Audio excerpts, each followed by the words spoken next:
right, so I was gonna go into this in more detail. I've got an issue and I don't know how to deal with it. Okay, it's I get up in the morning and I leave my apartment block, and out on the street there's in France there's this, what do you call it? It's like when they don't like the government, they're protesters, those protesters in France, and they're wearing yellow vests. So I go outside in the morning, and every day for the past 6 months, there's like a dozen people out there wearing yellow French vests. And they're just smiling at me for 6 months. And I thought, well, do I call the police about this? But they're not like insulting me. They're not saying anything to me, so they're not threatening me, but they're just smiling at me. And it's unnerving, if it was just like a one time joke. It used to be people would go into malls, a group of people, and then they would all just pretend to be shoppers, and they would drop their shopping bags, and then they would go and do a dance routine, that kind of thing. And it was like a one-off thing, and it was a big deal once in a while, and people would film it. But this has been 6 months, and they're just...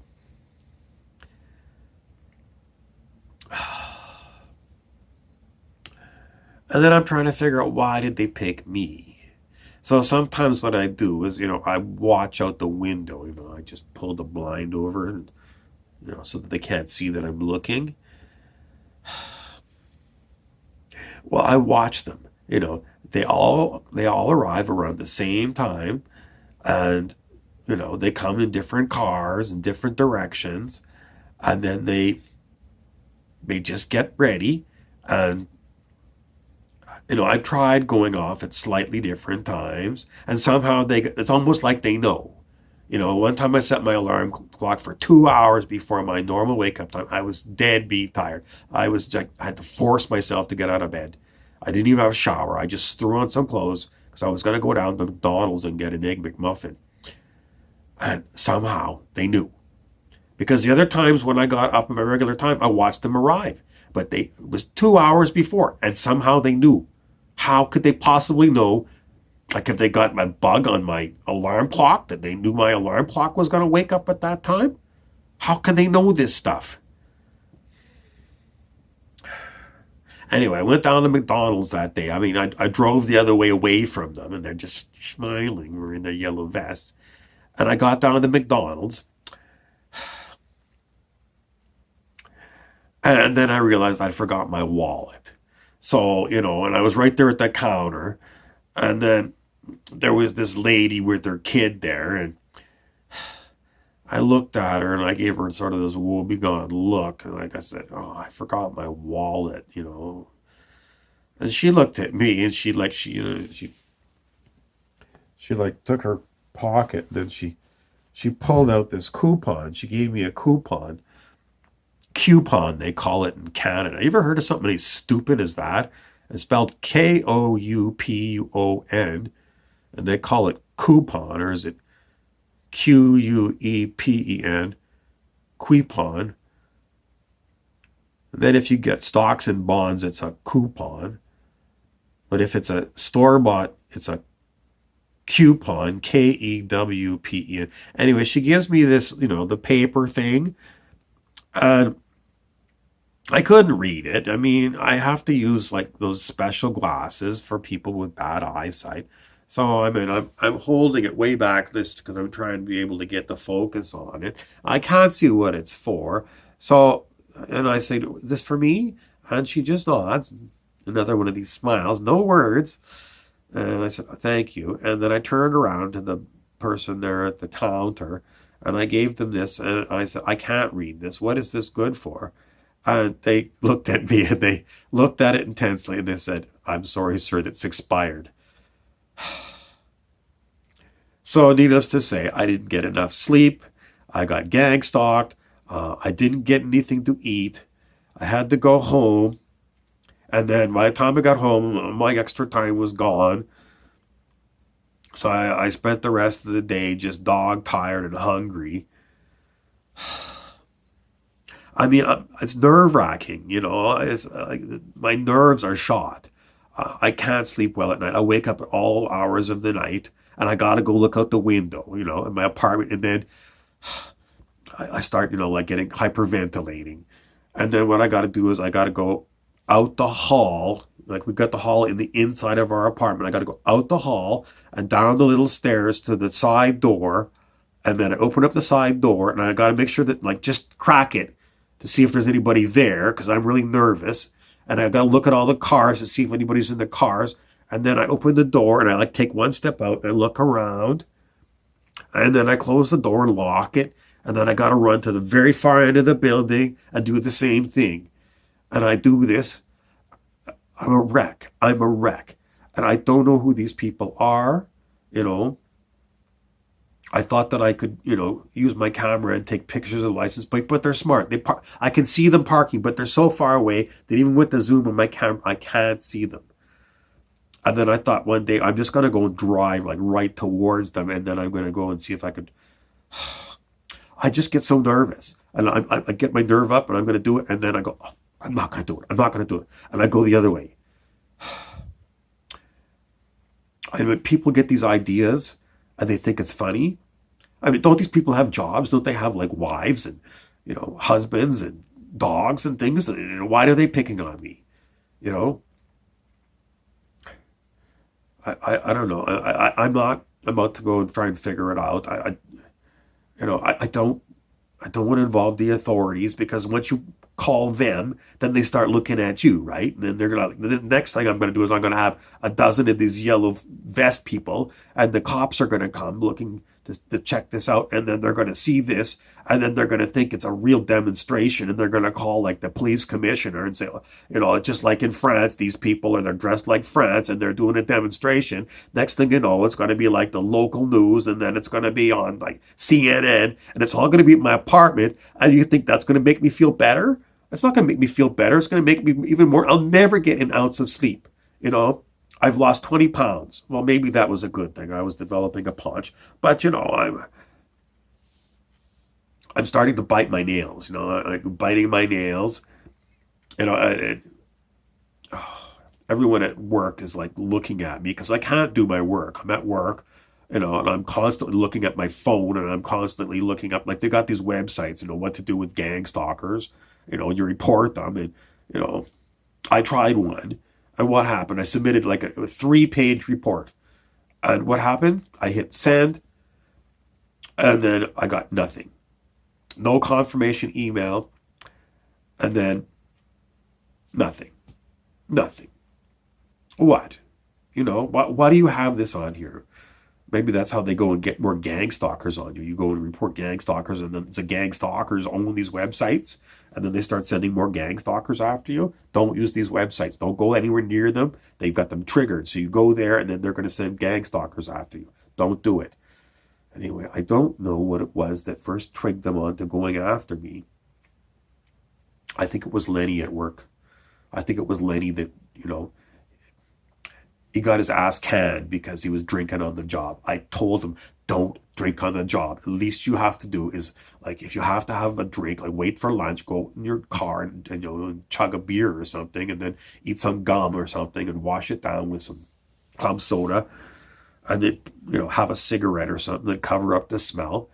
No, no, you know, he thought he was Lou Grant from Mary Tyler Moore. You know, Lou Grant used to have a bottle of scotch in his desk drawer. This guy had a 60 ouncer, one of those great big jug ones, you know, like what they give you for milk. This guy was a raging alcoholic. You know, I didn't report him. He doesn't report to me. He doesn't even work on my same stuff. But everybody at the office knew, and somebody ratted him out. I don't know. He must have pissed them off. I didn't care. But you know, I told him, don't do this at work. You're going to get your ass handed. And sure enough, he did. And I think he thought that it was me that ratted him out. I didn't rat him. If you're watching, it wasn't me. I didn't rat you out. What do I gain out of it? You know, I'm not after your job. You were getting paid less than me and you had a shitty job. I didn't want your job, you know? It wasn't me, it was somebody else. It was probably that guy that fills up the confectionery machine. You know, that fruitcake who's always checking out your ass. I don't know why. Why he would look for a skinny little guy like you. I don't know. I can never figure those queers out. Oh, weird. You know, they've all got the kind that they like. I'm not a homophobe. You know, if you want to do that, you know, it's fine. You know, it's a free country, and I'm not religious against it or nothing. It's just, it's not me. It's not me, and I just noticed that this guy, he had that look. You know, some of them you can't even tell. You can't even tell. But this one was the stereotypical one. You know, he had like earrings all down here, and he had like eyeliner on. And they if they got dark hair, they go and they get the bleached tips. And if they got bleached hairs, they bleach it out so it looks. And then it's like the clothes, like the. I don't know. This one, he was kind of a more like the Big Lebowski, really. He had all pretty hair and he had all these things, but he was like dressed in like sweatpants. I don't know if that's for ease of use or something. And, just like, I think it was Abercrombie and Fitch. I mean, if someone's wearing Abercrombie and Fitch, it's definitely a sign that it's one of them. Now, I ain't saying nothing, but, if somebody gives you a gift and you're not that way, just say thank you. And, so if you have to take it, just regift it right away. Regift it. Don't wear it. Because it's like advert. In the old days, it was like this, like Jack Tripper when he was on Three's Company, in front of Stanley Roper, and he was going like this, and or he would go like, he'd go like the wink kind of thing. You got to be wise to this thing. And the hanky coats, if someone's wearing a hanky in their back pocket, it doesn't mean that they got a cold and they're going to blow their nose. It means they're signaling what they're looking for. I read up on these things. I'm wise to the ways of the world.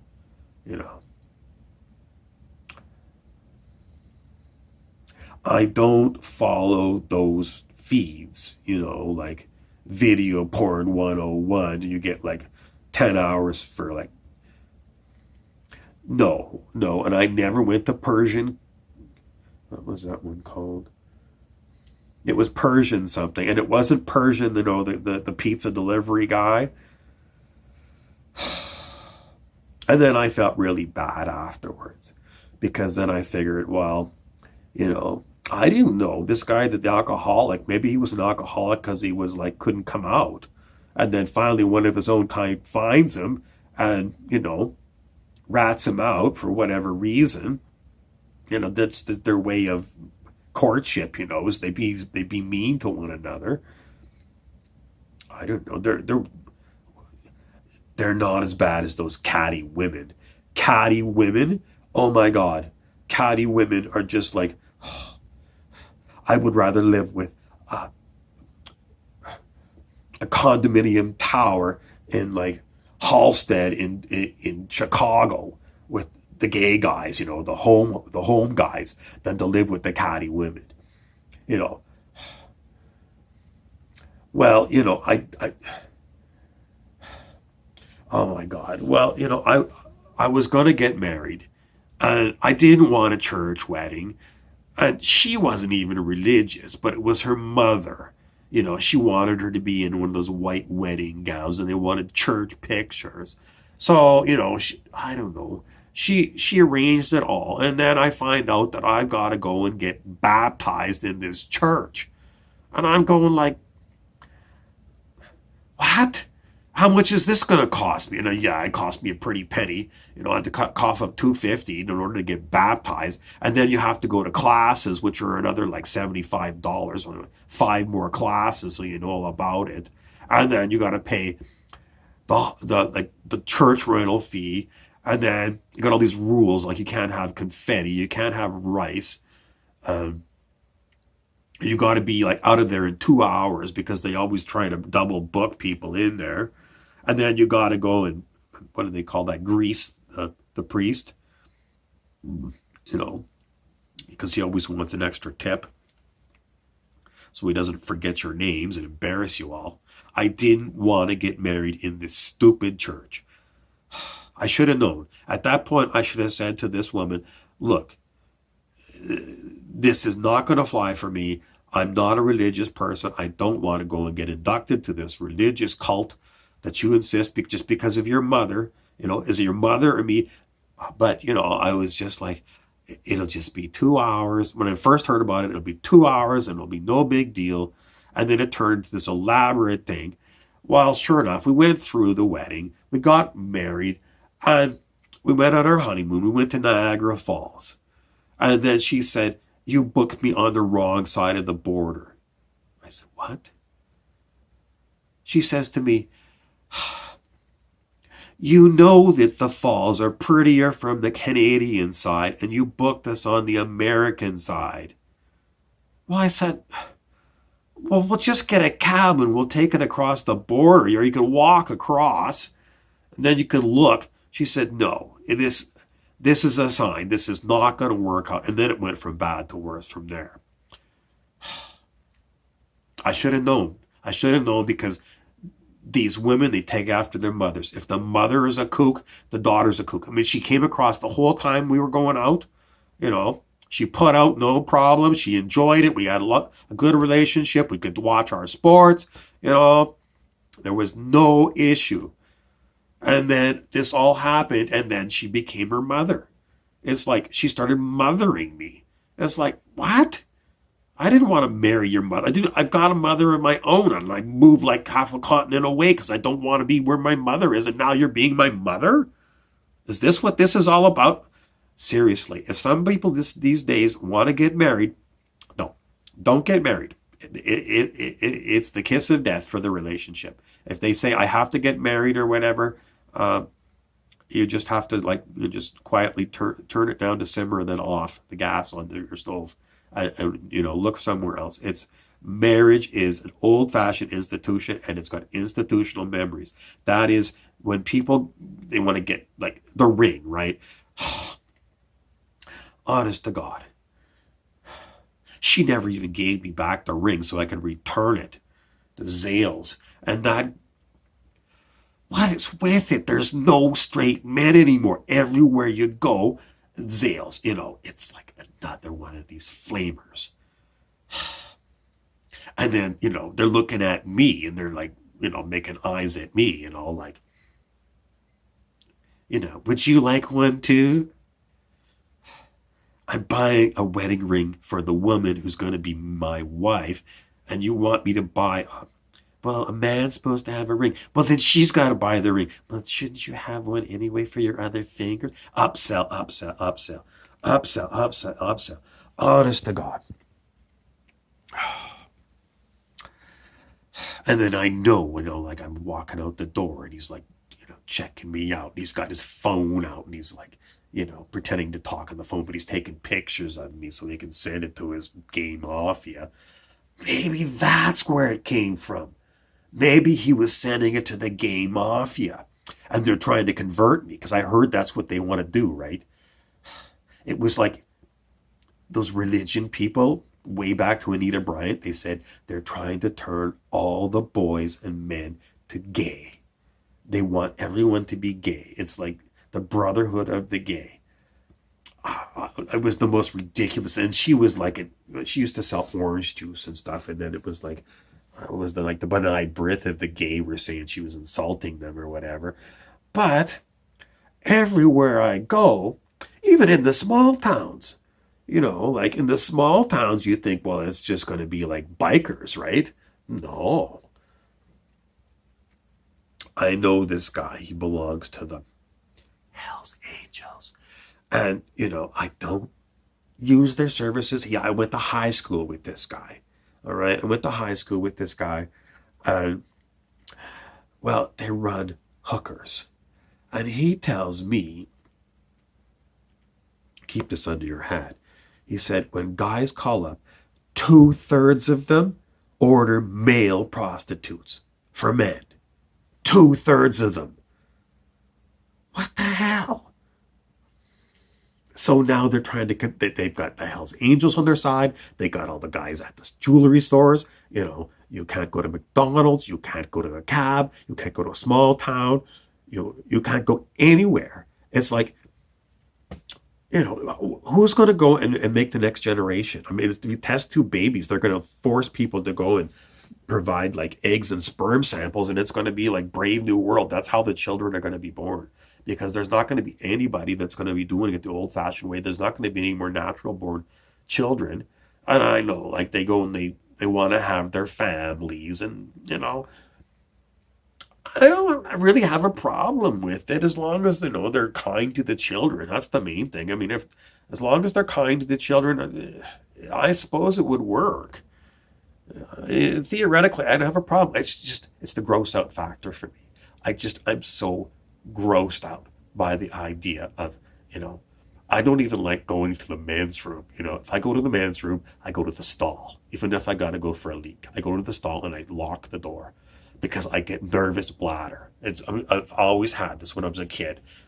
One time I went to the stand-up urinal. It was at the football stadium.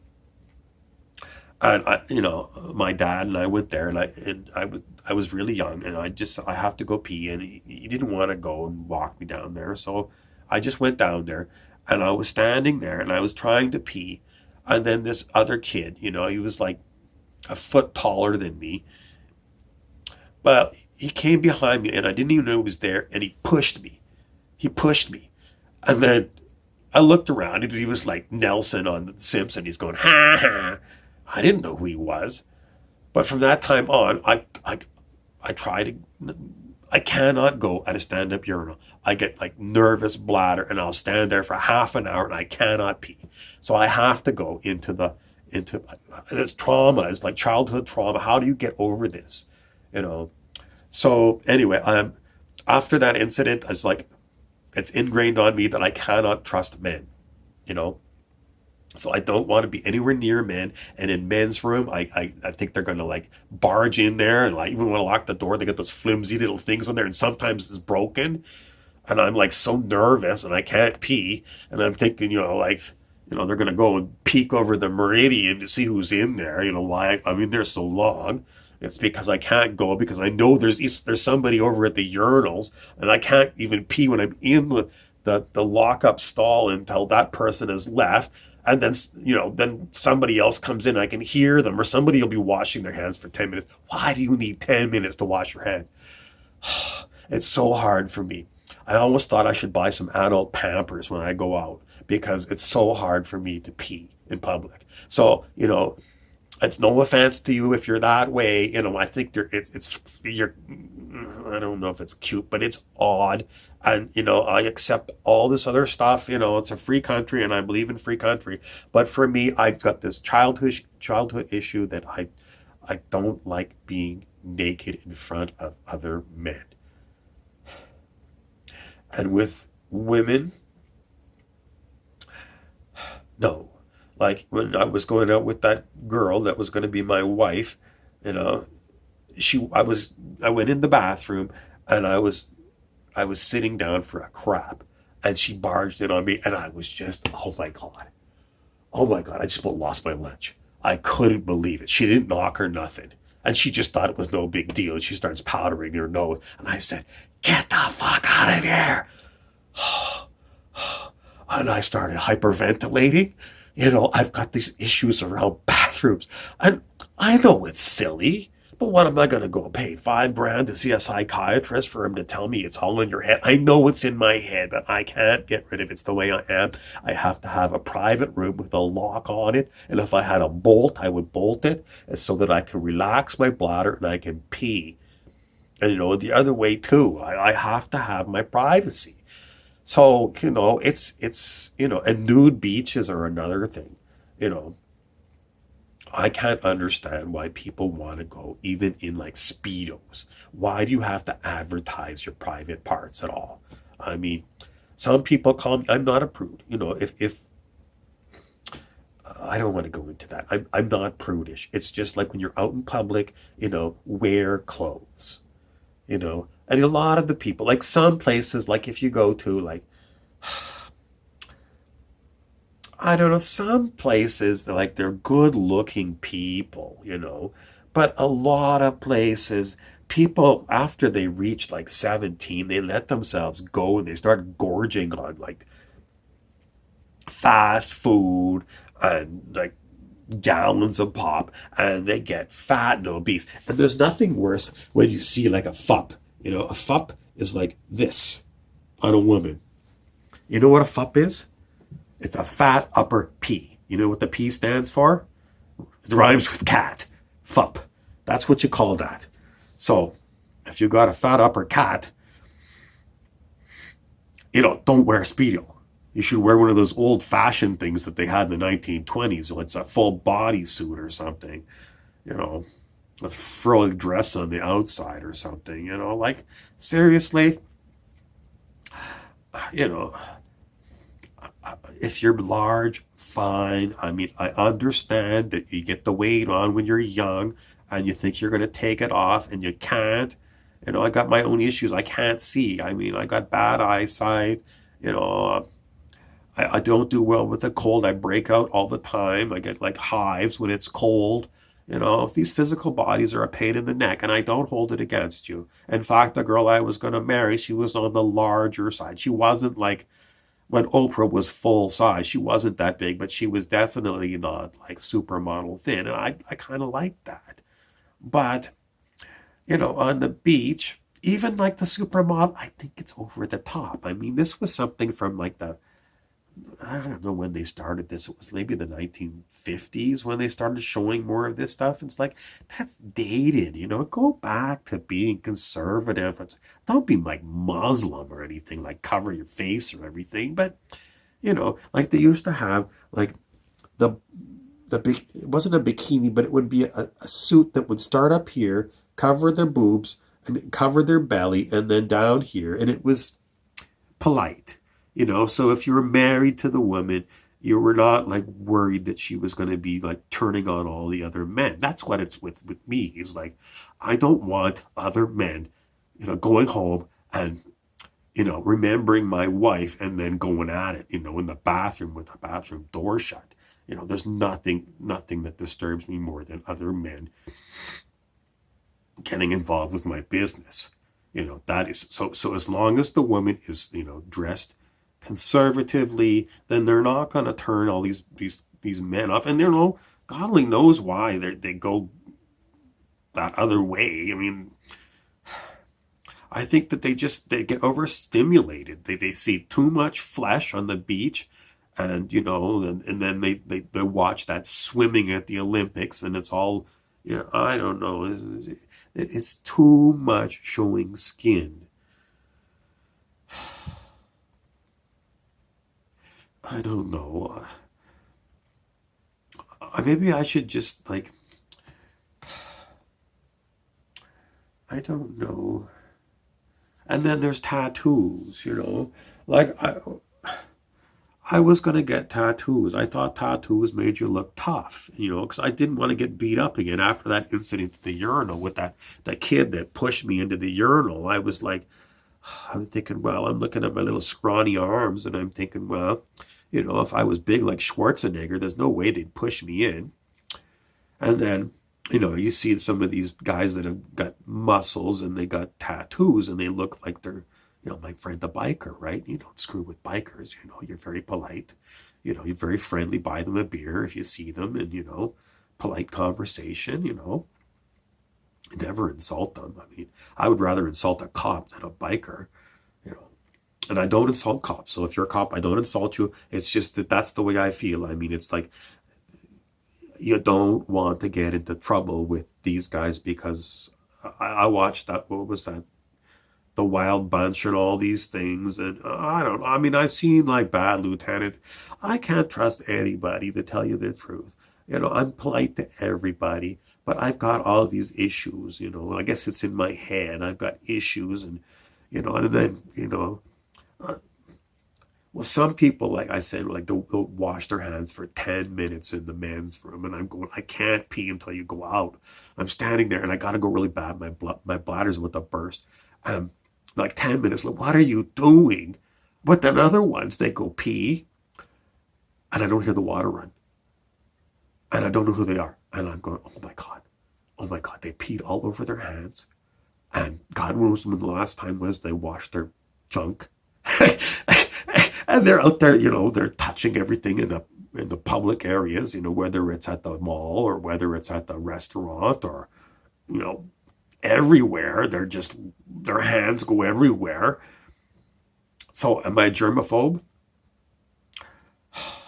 No wonder I'm nervous. I've got so many issues. And then I have to have a couple of drinks. I have to have a couple of drinks. You know, I had to give up my high-paying job because I couldn't get it. I couldn't get any work done. I was so nervous. So I took these jobs. I deliver papers, and I got to get up early in the morning. That's why I'm up. And I go, and I don't have a route by my house, but I deliver papers. And I got to bring like 2 flasks with me. And I got a very old car, and in the trunk I keep like an emergency supply. It's only until I got through the first bottle, the first Mickey, before I start to calm down enough until I can start reading the numbers of the houses that get the newspapers. I think I should go on like a disability because I'm just a mess. I'm just a mess. I talk to the other people that are at the liquor store, and the regulars, 'cause we're in there every day, right? You can't help but start to talk to them if you've seen them like 100 times. And, we basically explained the situation of their own situations. And it's pretty much parallel. It's not like we're alcoholics because we like getting high. It's because we're so nervous in public. Agoraphobia. Agoraphobia. We've got agoraphobia. We're afraid of other people. Because we got all this trauma and we can't handle it. And it's not till we've got booze in us that we can kind of steal our nerves and do anything, get even to the corner store and, buy some mix. I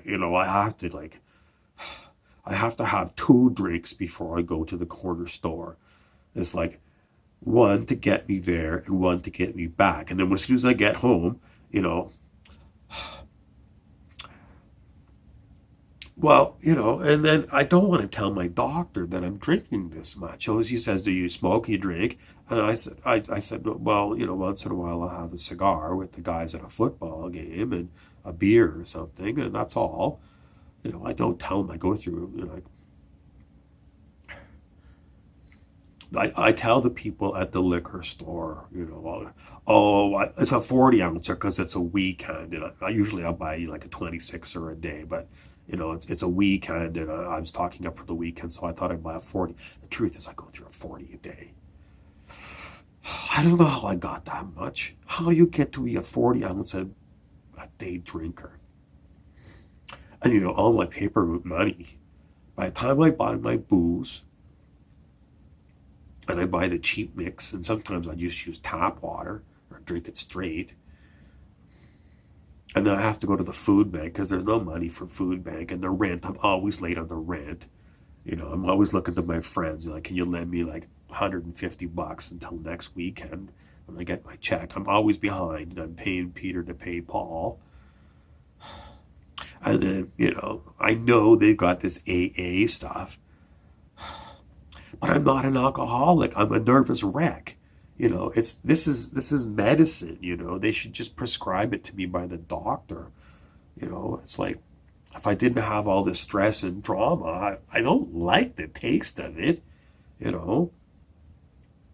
It's true. When I wake up in the morning, I kind of got the shakes and really dry. You know,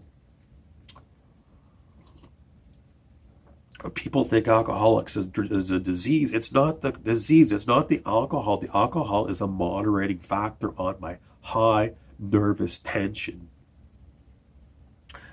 I've got high nervous tension, and you know, I don't have a drug plan, so I'm not going to go on, benzodiazepine or whatever they call that stuff, and That stuff's even more expensive than booze.